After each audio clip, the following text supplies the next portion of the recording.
মানুষের রিজিক কমে যায় চারটি বদ অভ্যাসের কারণে।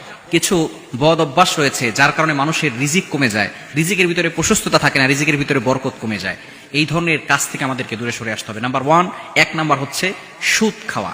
অনেক মানুষ আছে দেখবেন সুদ খায়, আল্লাহ তাআলা যেটাকে নিষেধ করে দিয়েছে সেটা সে এমন ভাবে খাওয়া শুরু করে, আবার সে ৫ ওয়াক্ত নামাজও পড়ে, দাড়িগুলো পেকে গিয়েছে, নামাজের সর্বপ্রথম কাতারে এসে দাঁড়ায়, আবার সুদের কারবারও করে। এরকম মুসল্লি সমাজ আছে না নাই? এই জন্য খবরদার, সুদের কারবার করা যাবে না। আল্লাহ পাক রব্বুল আলামিন সুদকে হারাম করে দিয়েছেন, এবং হারাম ইনকাম যারা করে তাদের ঘরের ভিতরে কখনো শান্তি আসে না, কখনো তাদের ঘরের ভিতরে শান্তি আসবে না। আল্লাহ পাক রব্বুল আলামিন এ ব্যাপারে পবিত্র কুরআনুল কারীমের ভিতরে নিজেই বলে দিয়েছেন। আল্লাহ তাআলা নিজে বলছেন ৩ নম্বর পারা ৬ নম্বর পৃষ্ঠার ৩ নম্বর লাইন, সূরা বাকারার ২৭৫ নম্বর আয়াতে আল্লাহ বলছেন, আহাল্লাল্লাহুল বাইআ ওয়া হারামার রিবা, বিজনেস লাউফুল এন্ড নিজুরি আনলাউফুল। আল্লাহ তাআলা ব্যবসা করেছেন হালাল, আর সুদের কারবারকে করেছেন হারাম। আল্লাহ তাআলা ২৭৬ নম্বর আয়াত সূরা বাকারার ভিতরে আল্লাহ তাআলা জানিয়ে দিয়েছেন, ইয়ামহাকুল্লাহুর রিবা ওয়া ইউরবিস সাদাকাত।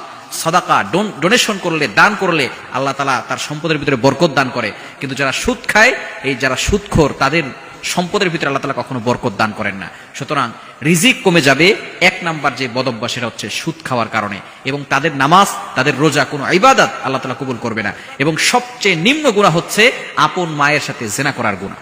এজন্য সুদ থেকে দূরে সরে আসতে হবে। নাম্বার 2, দ্বিতীয় নাম্বার যে বদঅভ্যাস যেটা থেকে আমাদেরকে দূরে সরে আসতে হবে, সেটা হচ্ছে অকৃতজ্ঞ বান্দা হওয়া যাবে না। আমাদের অনেকেই আছে আল্লাহ শুকরিয়া আদায় করে না। আল্লাহ তাআলা এত কিছু দিয়েছে, তারপর আল্লাহ তাআলার সাথে নাফরমানি করে। অকৃতজ্ঞ বান্দাদের রিজিক আল্লাহ তাআলা কমিয়ে দেন। আল্লাহ পাক রব্বুল আলামিন সূরা ইব্রাহিমের ৭ নম্বর আয়াতে একটি অংশে বলেছেন, লা ইন শাকারতুম লা আযীদান্নাকুম ওয়া লা ইন কাফারতুম ইন আযাবি লাশাদীদ।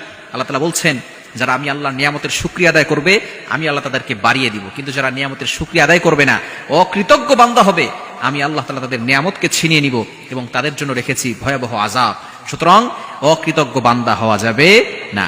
নাম্বার 3, ৩ নাম্বার হচ্ছে যারা গুনাহের কাজ বেশি করে, যারা গোপন গুনাহের কাজ বেশি করে, গোপনে আল্লাহর ভয় যাদের অন্তরে নাই, গুনাহের কাজ গোপনে গোপনে বেশি করে, আল্লাহ পাক রব্বুল আলামিন তাদের রিজিক সংকীর্ণ করে দেন, রিজিক তাদের প্রশস্ত হয় না। যাদের ভিতরে তাকওয়া আছে তাদের রিজিক আল্লাহ তাআলা বাড়িয়ে দেন। আল্লাহ তাআলা নিজেই বলে দিয়েছেন সূরা আরাফের 96 নম্বর আয়াত, ৯ নম্বর পারা ২ নম্বর পৃষ্ঠার ১ নম্বর লাইন। আল্লাহ বলছেন, ওয়ালাউ আন্না আহলাল কুরা আমানু ওয়াত্তাকাউ লাফাতাহনা আলাইহিম বারাকাতিম মিনাস সামাই ওয়াল আরদ। যারা ঈমান এনেছে এবং আল্লাহর প্রতি ভয় আছে, অর্থাৎ আল্লাহর প্রতি ভয় থাকলে সে গুনাহের কাজ করতে পারে না, অর্থাৎ যে গুনাহের কাজ করে না, আল্লাহর ভয় অন্তরে ফিট করে রাখে, আমানু ওয়াত্তাকাউ লাফাতাহনা আলাইহিম বারাকাতিম মিনাস সামাই ওয়াল আরদ, আসমান ও জমিনের বরকতের দরজাগুলো তাদের জন্য খুলে দেওয়া হয়। বলেন সুবহানাল্লাহ। সুতরাং ৩ নাম্বার হচ্ছে গুনাহের কাজ করা যাবে না, গোপনে পাপ কাজ করা যাবে না, আল্লাহর ভয় অন্তরে ফিট করতে হবে।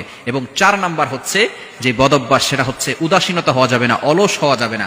উদাসীন ব্যক্তি যারা রয়েছে তারা কিন্তু কখনো সফলতা অর্জন করতে পারে না।